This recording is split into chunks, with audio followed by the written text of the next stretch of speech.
Hi. Here I'm changing the squeeze tube on a typical peristaltic pump. This is a Stenner.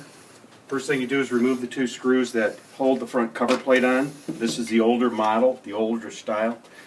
Take the squeeze tube, and to get it out, you have to pull it from the lock plate. And the easiest way is pull it into the groove, turn the variable speed to low, turn the pump on, and just let it walk itself out and around the roller assembly.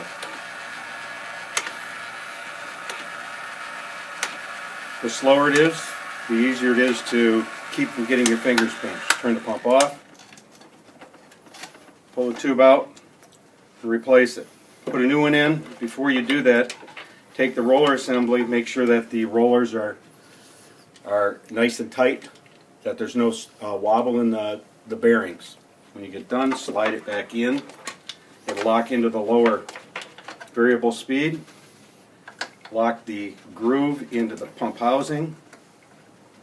Feed it into the notch. Turn the pump on low again, and it will walk itself all the way around.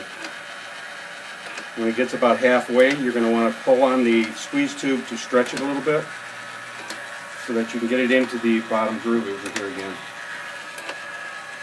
When it's in and complete, put the cover plate back on.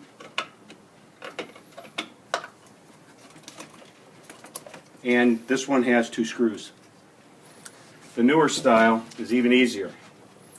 You unhook the quick connects. This is called a Quick Pro. Remove the cover. You can pull the squeeze tube out same way.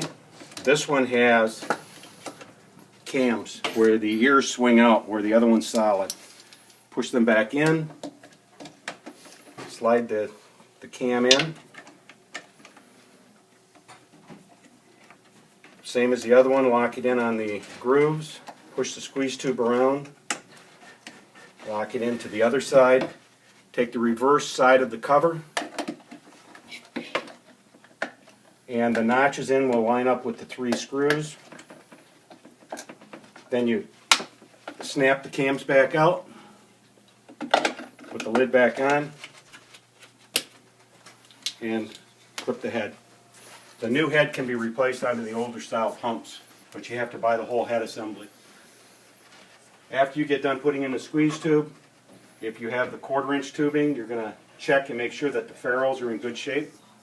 If not, replace the ferrules in the feed tube adapters, because that's what seals it. You don't use Teflon tape on it. The ferrule is what seals it. Replace them, hand tighten.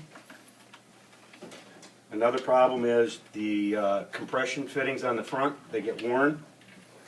Replace the compression fitting along with it. That's it for changing the squeeze tube on a Stenner or a peristaltic pump.